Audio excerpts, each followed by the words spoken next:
ಅನುದಿನ ಅನುಕ್ಷಣ ಮನೆಯಲ್ಲೂ ಕಲಿಯೋಣ ಕಲಿಕೆಯ ಹೊಸ ಹಾದಿಯಲಿ ಜೊತೆಗೂಡಿ ಹೆಜ್ಜೆಯ ಹಾಕೋಣ ಸಂತಸದಿ ಕಲಿಯೋಣ ನಮ್ಮ ಹೆಮ್ಮೆಯ ಈ ಕ್ಲಾಸಿನಲ್ಲಿ. Yes sir. Yes teacher. Present ma'am.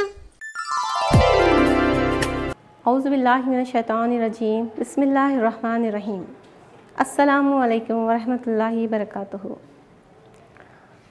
प्यारे तलबा व तालिबात, मैं नफीसा नसरीन माविन मौलमा सरकारी उर्दू अस्तानिया मदरसा मटकी तालुक़ा अलन ज़िला कलबुर्गी मुहिकमा तालीमात कर्नाटक की जानिब से पेश करदा संवेदा ई क्लासेस में आप सबका इस्तक़बाल करती हूँ।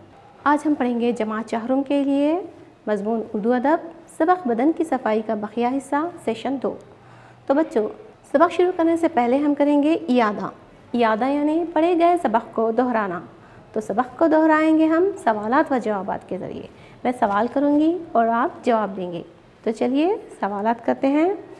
इयादे का पहला सवाल है, बीमारियाँ किस वजह से आती हैं? बीमारियाँ किस वजह से आती हैं? बताइए बच्चों इसका जवाब। कलीम ने अब्बा से यह सवाल किया था कि बीमारियाँ किस वजह से आती हैं। बताइए इसका जवाब। जी हाँ, बिल्कुल सही। बीमारियाँ गंदगी की वजह से आती हैं। बीमारियाँ गंदगी की वजह से आती हैं। दूसरा सवाल है, गंदगी को कैसे दूर करना चाहिए? गंदगी को कैसे दूर करना चाहिए? बिल्कुल सही। इसका जवाब है ख़ुद को और माहौल को पाक व साफ़ रखकर गंदगी को दूर करना चाहिए। ख़ुद को, आज़ाए बदन को साफ़ रखकर, अपने इस्तेमाल की चीज़ों को साफ़ रखकर और माहौल को साफ़ रखकर हमें क्या है, गंदगी को दूर करना चाहिए। तो तीसरा सवाल है, अल्लाह ताला का शुक्र कैसे अदा करना चाहिए? बताइए बच्चों इसका जवाब। अल्लाह ताला का शुक्र कैसे अदा करना चाहिए? बिल्कुल सही। इसका जवाब है आज़ाए बदन की सही देखभाल करके हमें अल्लाह ताला का शुक्र अदा करना चाहिए। आज़ाए बदन की सही देखभाल करके हमें अल्लाह ताला का शुक्र अदा करना चाहिए।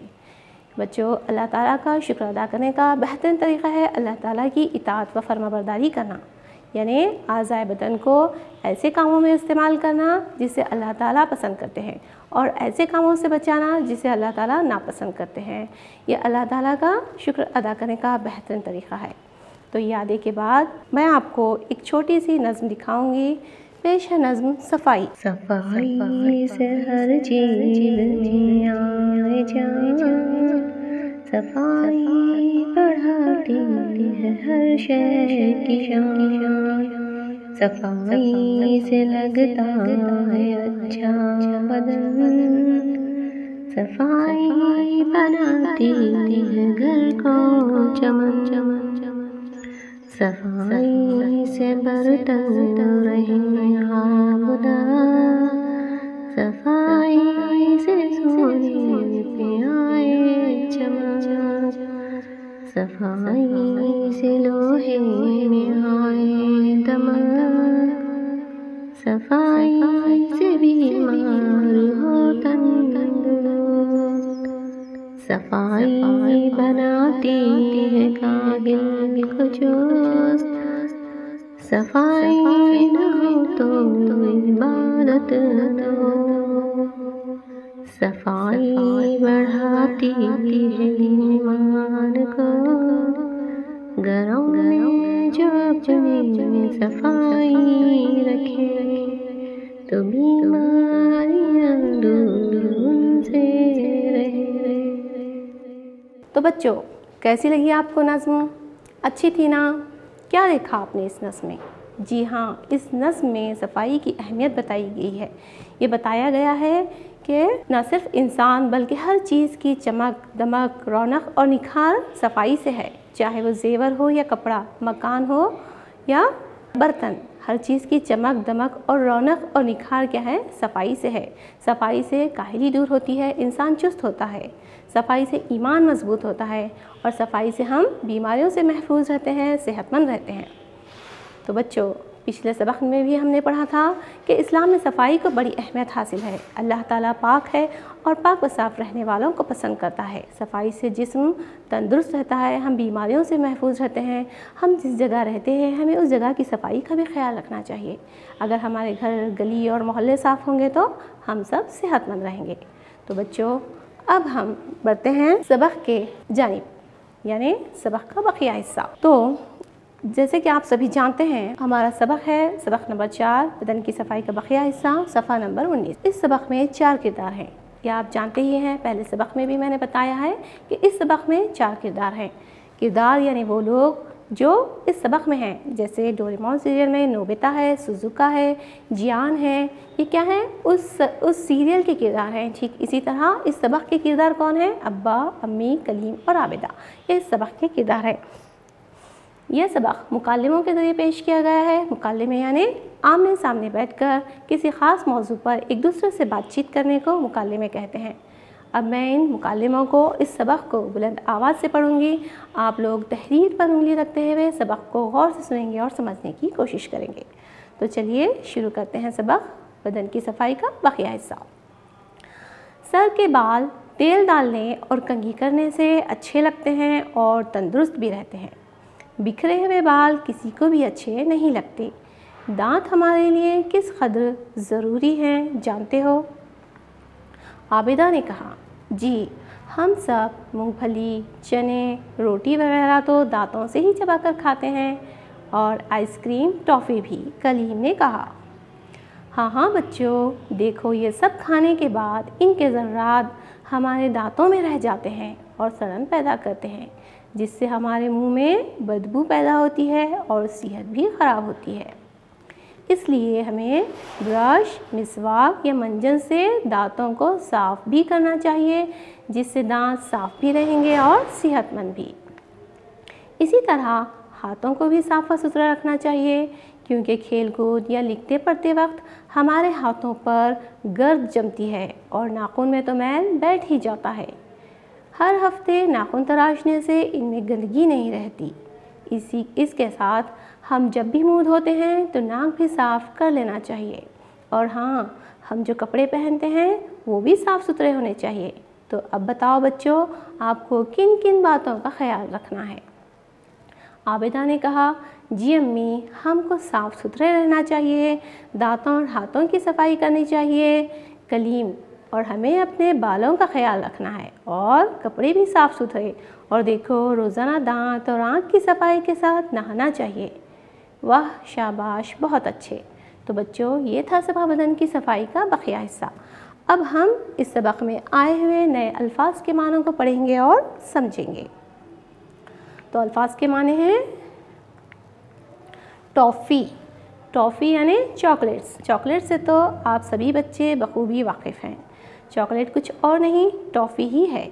टॉफ़ी ही का नाम चॉकलेट है। ज़र्रे, ज़र्रे यानी टुकड़े। किसी भी चीज़ के बिल्कुल छोटे छोटे टुकड़ों को ज़र्रे कहते हैं। एक चॉकपीस लीजिए, उसे पत्थर से कूटिए तो क्या होगा? वो बारीक बारीक टुकड़ों में टूट जाएगा। तो वो जो टुकड़े हैं वो क्या कहलाएंगे? ज़र्रे कहलाएंगे। ज़र्रे के माने हैं टुकड़े। तंदुरुस्त, तंदुरुस्त यानी सेहतमंद। तन दरअसल जिस्म को कहते हैं और दुरुस्त यानी जिस्म का ठीक ठाक हालत में होना को तंदुरुस्त कहते हैं। तंदुरुस्त के माने हैं सेहतमंद। मिसवाक, दांत साफ़ करने की रेशेदार लकड़ी। मिसवाक जो है दांत साफ़ करने के लिए रेशेदार लकड़ी होती है, जो नीम या कीकर की होती है, जिसे दांत साफ़ करने के लिए इस्तेमाल किया जाता है। गर्द, धूल, मिट्टी। जब हवा चलती है तो मिट्टी की जो परत होती है, ऊपरी परत, उड़कर इधर उधर बैठ जाती है। ये क्या कहलाती है? गर्द, धूल, मिट्टी कहलाती है। बच्चों, अब हम सबक को तफसीली तौर पर समझेंगे। सर के बाल तेल डालने और कंघी करने से अच्छे लगते हैं और तंदुरुस्त भी रहते हैं। बिखरे हुए बाल किसी को भी अच्छे नहीं लगते। तो देखिए अम्मी यहाँ पर क्या कह रही हैं? सर के बाल तेल डालने और कंघी करने से अच्छे लगते हैं और बिखरे हुए बाल किसी को भी अच्छे नहीं लगते। बेशक आप तस्वीर देखकर महसूस कर सकते हैं कि बालों में तेल लगाकर कंघी करने से बाल मजबूत होते हैं, बालों में चमक आती है और चेहरे की रौनक भी बढ़ाते हैं। जबकि बिखरे हुए बाल न सिर्फ बदनुमा ख़राब दिखाई देते हैं बल्कि बहुत सारे मसाइल भी पैदा करते हैं, जैसे सर में जुएँ होना, फोड़े और फुंसियाँ होना, बालों का कमज़ोर होकर टूटकर झड़ना वगैरह। इसलिए बच्चों हमें बालों में तेल लगाकर कंघी करनी चाहिए, क्योंकि बाल हमारे चेहरे की खूबसूरती को बढ़ाते हैं, हमारे जिस्म का बहुत अहम अज़ू है। तो चलिए अब हम बढ़ते हैं सबक के अगले पैराग्राफ की तरफ। दांत हमारे लिए किस कदर ज़रूरी हैं जानते हो? बच्चों यहाँ पर अम्मी कलीम और आबिदा से पूछ रही हैं कि दांत हमारे लिए किस कदर ज़रूरी हैं जानते हो? तो देखिए कलीम और आबिदा क्या कहते हैं। आबिदा ने कहा, जी हम सब मूंगफली, चने, रोटी वगैरह तो दांतों से ही चबा कर खाते हैं और आइसक्रीम, टॉफ़ी भी। कलीम ने कहा। तो बच्चों आबिदा ने क्या कहा कि हम सब मूंगफली, चने, रोटी, फल, आइसक्रीम, टॉफ़ी ये क्या है, दांतों से ही चबा कर खाते हैं, इसलिए दांत हमारे लिए बेहद ज़रूरी हैं। कलीम और आबिदा ने कहा कि दांत हमारे लिए बेहद ज़रूरी है, क्योंकि अगर दांत ना हो तो हम कोई चीज़ नहीं खा सकते। हाँ बच्चों देखो, ये सब खाने के बाद इनके ज़र्रात हमारे दांतों में रह जाते हैं। ज़र्रात यानी छोटे छोटे टुकड़े क्या है, दांतों में रह जाते हैं, जो हमारे दांतों में सड़न पैदा करते हैं, जिससे हमारे मुंह में बदबू पैदा होती है, दांत ख़राब हो जाते हैं और हमारी सेहत भी ख़राब हो जाती है। दांतों में जो ज़र्रात रह जाते हैं वो हमारे दांतों में सड़न, बदबू पैदा करते हैं, कीड़ लग जाते हैं दांत और हमारे दांतों में दर्द करते हैं, जिससे हमारी सेहत ख़राब होती है। इसलिए हमें ब्रश, मिसवाक या मंजन से दांतों को साफ़ करना चाहिए, जिससे हमारे दांत साफ़ भी रहेंगे और सेहतमंद भी रहेंगे। तो बच्चों अम्मी यहाँ पर कह रही हैं कि दांत हमारे लिए बेहद ज़रूरी है। अगर दांत ना हो तो हम कोई चीज़ नहीं खा सकते, इसलिए हमें क्या करना चाहिए, दांतों की हिफाजत करनी चाहिए।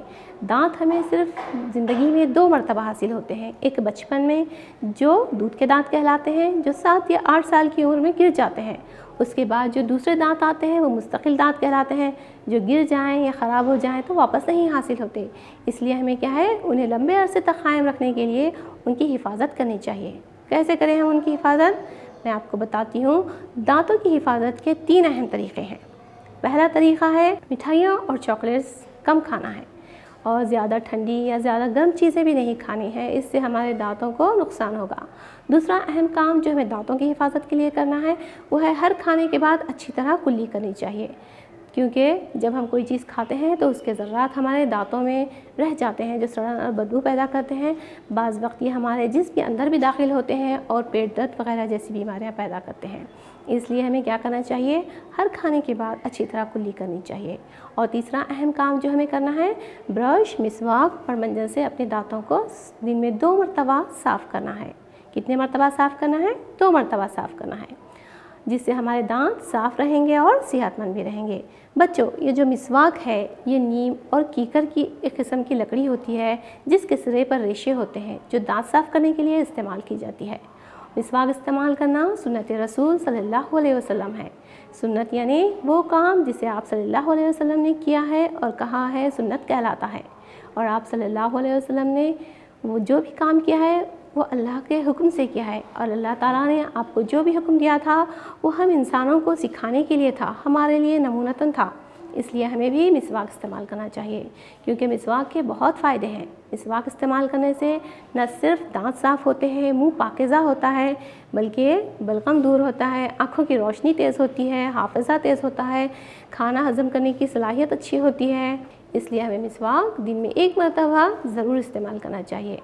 तो बच्चों याद रहे, दांतों की सफाई सुबह और शाम, यानी हमें रोज़ाना 2 मरतबा दांत साफ़ करने हैं, क्योंकि दांत अच्छे तो सेहत अच्छी।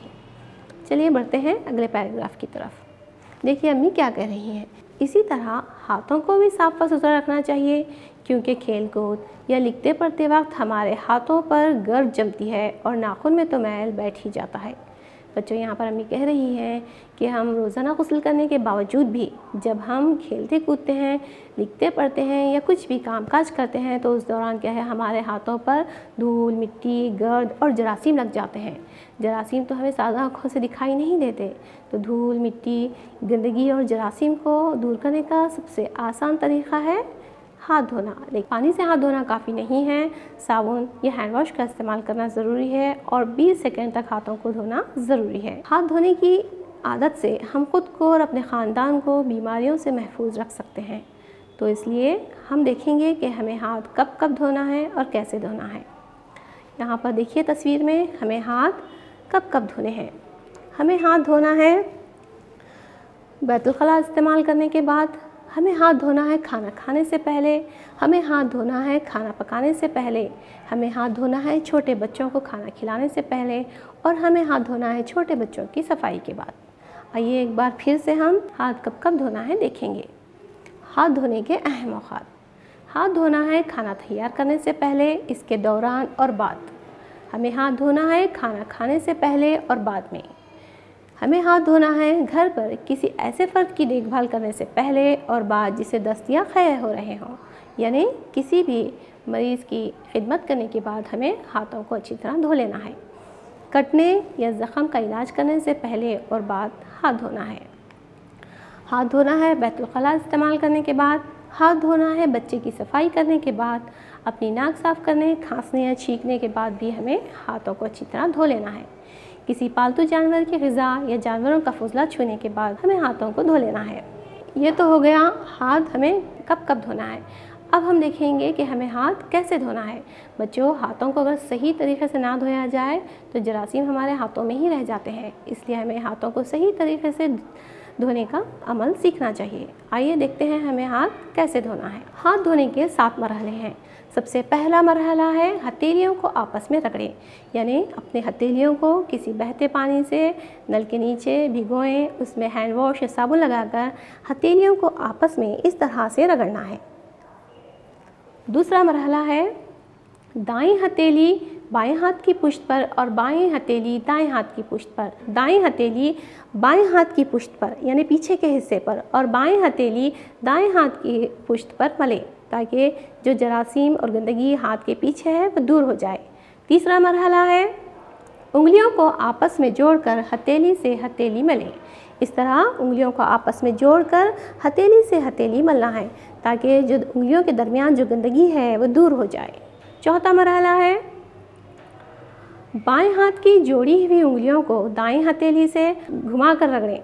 बाएं हाथ की जोड़ी हुई उंगलियों को दाएं हथेली से घुमाकर रगड़ें।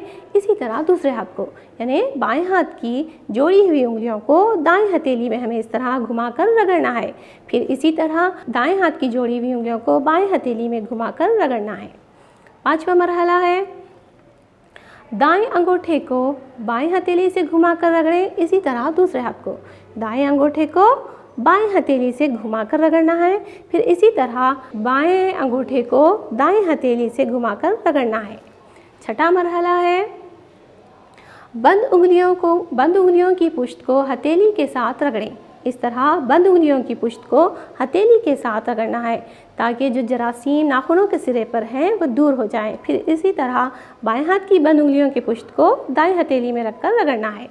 सातवां मरहला और आखिरी मरहला है दाएं हथेली से बाईं कलाई को घुमाकर रगड़ें। इसी तरह दूसरे हाथ को, यानी दाएं हथेली से बाईं हाथ की कलाई को घुमाकर रगड़ना है।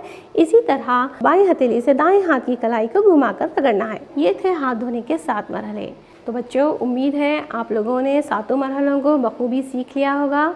बच्चों, दुनिया भर में लाखों अफराद, 100 नहीं, 200 नहीं, 1000 नहीं, 2000 नहीं, बल्कि लाखों अफराद सिर्फ़ और सिर्फ हाथ धोने के सही तरीक़े को ना जानने की वजह से बीमार हो रहे हैं, जिसे देखते हुए आलमी इदारा सेहत और यूनिसेफ, ये ऐसे इदारे हैं जो तमाम दुनिया की लोगों के सेहत के लिए काम करते हैं, बच्चों और औरतों की फलाह व बहबूदी के लिए काम करते हैं। इन्होंने हाथ धोने से मुतासिर हुए लोगों की रिपोर्ट को देखते हुए 15 अक्टूबर 2008 में पहली मरतबा हाथ धोने का आलमी दिन मनाने का ऐलान किया, जिसे अंग्रेज़ी में कहते हैं ग्लोबल हैंड वॉशिंग डे, ताकि लोगों में हाथ धोने का शऊर आ सके, लोग हाथ धोने की अहमियत को समझ सकें। चलिए अब हम देखते हैं अगला पैराग्राफ। हर हफ्ते नाखून तराशने से इनमें गंदगी नहीं रहती। बच्चों, यहाँ पर अम्मी कह रही हैं कि पहले अम्मी ने बताया कि हमें बालों की हिफाजत किस तरह करना है, उनकी सफाई किस तरह करना है। फिर बताया कि हमें दांतों की हिफाजत किस तरह करना है, उनकी सफाई किस तरह करना है। अम्मी ने उसके बाद हाथों की सफाई के मुतालिक बताया। अब अम्मी बता रही हैं कि हमें नाखूनों की भी सफाई करनी चाहिए, क्योंकि जब नाखून बढ़ जाते हैं तो उनमें क्या है, मैल, गंदगी और जरासीम परवरिश पाते हैं। जरासीम खाने के ज़रिए हमारे जिस्म में जाकर बहुत सारी बीमारियां पैदा करते हैं। अक्सर बच्चों को जो पेट दर्द होता है वो इसी वजह से होता है कि वो अपने हाथ अच्छी तरह नहीं धोते। तो इसलिए हमें क्या करना चाहिए, हर हफ्ते नाखून तराशने चाहिए, साथ ही हमें पैर के नाखूनों को भी तराशना चाहिए, ताकि हमारे नाखून जरासीम और गंदगी से पाक रहें। देखते हैं अगला पैराग्राफ। इसी के साथ हम जब भी मुंह धोते हैं तो नाक भी साफ़ कर लेना चाहिए।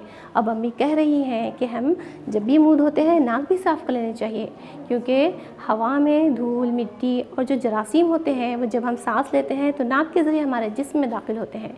इसलिए अगर हम नाक साफ़ करेंगे तो जिस्म में दाखिल नहीं होंगे, बाहर निकल जाएंगे। इसलिए हमें क्या करना चाहिए, हम जब भी मुँह धोते हैं हमें नाक भी अच्छी तरह साफ़ कर लेना चाहिए। देखते हैं अगला पैराग्राफ। और हाँ बच्चों, हम जो कपड़े पहनते हैं वो भी साफ़ सुथरे होने चाहिए। अम्मी क्या कह रही हैं, हम जो कपड़े पहनते हैं वो भी साफ़ सुथरे होने चाहिए, यानी दाग धब्बों से पाक होने चाहिए, पसीने की बदबू से पाक होने चाहिए। लेकिन नए या महंगे होना शर्त नहीं है, सिर्फ साफ़ सुथरे होना काफ़ी है। तो बच्चों, अम्मी ने बदन की सफाई के बारे में कलीम और आबिदा से ये पूछ रही हैं कि अब बताओ बच्चों, आपको किन बातों का ख्याल रखना है। तो आबिदा ने कहा, जी अम्मी, हमको साफ़ सुथरे रहना चाहिए, दांतों और हाथों की सफाई करनी चाहिए। आबिदा ने क्या कहा, हमको साफ़ सुथरे रहना चाहिए, दांतों और हाथों की सफाई करनी चाहिए। देखते हैं कलीम क्या कह रहा है। कलीम ने कहा, और हमें अपने बालों का ख़ास ख्याल रखना है, कपड़े भी साफ़ सुथरे, और देखो रोज़ाना दांत और आँख की सफाई के साथ नहाना चाहिए। कलीम क्या कह रहा है, कलीम कह रहा है कि हमें अपने बालों का ख्याल रखना चाहिए, कपड़े भी साफ़ सुथरे रहने चाहिए, और देखो रोज़ाना दांत साफ़ करना चाहिए और आँखों की सफाई के साथ नहाना भी चाहिए। तो अम्मी ने कहा, वाह शाबाश, बहुत अच्छे। तो बच्चों, अब आप बताइए कि हमें बदन की सफाई में किन बातों का ख्याल रखना है। शाबाश, बिल्कुल सही बच्चों, हमें बदन की सफाई के लिए क्या करना है, रोज़ाना दांत साफ़ करना है, रोज़ाना गुस्ल करना है, साफ़ सुथरे कपड़े पहनने हैं, बाल संवारने हैं, हर हफ्ते नाखून तराशना है, तहारत रखना है, सर्दी या खांसी के वक्त रुमाल इस्तेमाल करना है, अच्छी तरह वज़ू करना है, साथ ही साथ अपने इस्तेमाल की तमाम चीज़ों को भी साफ़ सुथरा रखना है। तो इस तरह ये था हमारा सबक बदन की सफाई का बकिया हिस्सा, जो यहाँ पर मुकम्मल होता है। बच्चों, इस तरह अगर इंसान खुद साफ़ सुथरा हो और इसके आसपास का माहौल भी साफ़ सुथरा हो तो ये उसके बदन और सोच सेहतमंद बनने में मददगार साबित होता है, क्योंकि सेहतमंद जिस्म में सेहतमंद दिमाग होता है। जब बदन और सोच दोनों सेहतमंद होते हैं तो इंसान दीन और दुनिया के बेशुमार काम जिंदगी से अंजाम देता है। ठीक है बच्चों, तो उम्मीद है आप लोगों को सबक समझ आ गया होगा। अब हम इस सबक में आए हुए मशक़ सवालात को हल करेंगे। तो हमारी पहली मशक़ है, इनमें से किस चीज़ का इस्तेमाल मुनासिब है, सही का निशान लगाइए। यहाँ पर आपको चंद जुमले दिए गए हैं, उनके हिसाब से आपको उनके मुनासिब चीज़ को आप टिक लगाना है। देखिए, दांतों के लिए यहाँ पर 4 नाम दिए गए हैं। बताइए क्या ज़रूरी है, मिसवाक, साबुन, तेल या दूध। बताइए दांतों के लिए क्या ज़रूरी है। जी हाँ, बिल्कुल सही, दांतों के लिए मिसवाक ज़रूरी है। दूसरा सवाल है बालों के लिए। बताइए बालों के लिए क्या ज़रूरी है। 4 नाम दिए गए हैं, जो है मिसवाक, दूध, कंघी और सुरमा। बालों के लिए क्या ज़रूरी है, मिसवाक ज़रूरी है, दूध, कंघी या सुरमा। बिल्कुल सही, बालों के लिए कंघी ज़रूरी है। तीसरा सवाल है हाथ धोने के लिए। हाथ धोने के लिए क्या ज़रूरी है, तेल, ब्रश, कंघी या पानी। जवाब दीजिए बच्चों। बिल्कुल सही, हाथ धोने के लिए पानी सही है। चौथा सवाल है नहाने के लिए। इसके 4 जवाब हैं, हमाम, बावर्ची खाना, बैतुल खला, बेडरूम। बताइए नहाने के लिए क्या ज़रूरी है। बिल्कुल सही जवाब बच्चों, नहाने के लिए हमाम ज़रूरी है। अब बढ़ते हैं अगली मशक़ की तरफ। हमारी अगली मशक़ है मुनासिब जोड़ लगाइए। देखिए यहाँ पर हिस्सा अलीफ और हिस्से बे के जुमलों को जोड़ना है। पहला है आज़ाए बदन। आज़ाए बदन क्या है बताइए। आज़ाए बदन का सही जवाब बताइए। सड़न पैदा होती है, बाल अच्छे और तंदुरुस्त रहते हैं, ब्रश मिसवाक मंजन से की जाती है, आँख कान नाक दांत वगैरह। बिल्कुल सही। आज़ाए बदन आँख कान नाक दांत वगैरह। दूसरा है दांतों की सफाई। दांतों की सफाई सड़न पैदा करती है, बाल अच्छे और तंदुरुस्त रहते हैं, ब्रश मिसवाक या मंजन से की जाती है। बिल्कुल सही। दांतों की सफाई ब्रश मिसवाक या मंजन से की जाती है। बालों में तेल और कंघी करने से जवाब बताइए। बिल्कुल सही। बालों में तेल और कंघी करने से बाल अच्छे और तंदुरुस्त रहते हैं। अब आखिरी सवाल है, दांतों की गंदगी से सही जवाब सड़न पैदा होती है। बढ़ते हैं हम अगली मश्क की तरफ। हमारी अगली मश्क है, इन सवालों के जवाब एक जुमले में लिखिए। पहला सवाल है, दांतों में सड़न कैसे पैदा होती है? बताइए बच्चों, दांतों में सड़न कैसे पैदा होती है? बिल्कुल सही जवाब, दांतों में सड़न दांतों की गंदगी की वजह से पैदा होती है। दूसरा सवाल है, दांतों की सफाई किससे की जाती है? बिल्कुल सही जवाब, दांतों की सफाई ब्रश मिसवाक या मंजन से की जाती है। अब बढ़ते हैं हम अगली मश्क की तरफ। हमारी अगली मश्क है, इन अल्फाज की जमा लिखे। यहाँ पर वाहिद दिए गए हैं, उनकी आपको जमा बना है। वाहिद यानी एक, जमा यानी एक से ज़्यादा, 2, 3 या 4 को हम जमा कहेंगे। तो यहाँ पर जो लफ्ज़ दिया गया है आपको उसकी जमा बनाना है। तो पहला लफ्ज़ है मर्ज़। मर्ज़ यानी बीमारी, उसकी जमा क्या होगा? अमराज। उसकी जमा होगा अमराज। बहुत सारी बीमारियों को अमराज कहते हैं। दूसरा लफ्ज़ है उज़ू। उज़ू यानी हिस्सा, जिस्म का हिस्सा, एक हिस्सा। तो बहुत सारे हिस्सों को क्या कहेंगे? आज़ा कहेंगे। बहुत सारे हिस्सों को आज़ा कहेंगे। उज़ू की जमा है आज़ा। तीसरा लफ्ज़ है ज़र्रा। ज़र्रा यानी टुकड़ा। तो टुकड़ों की जमा, टुकड़ा की जमा क्या होगी? टुकड़े। ज़र्रा की जमा होगी ज़र्रे। फ़ायदा। फ़ायदा यानी नफ़ा। फ़ायदा की जमा फ़ायदे। नुकसान। नुकसान यानी घाटा। तो नुकसान की जमा क्या होगी बच्चों? नुकसान की जमा होगी नुकसानात। चलिए अब हम बढ़ते हैं अगली मश्क की तरफ। हमारी अगली मश्क है अज़दाद लिखिए।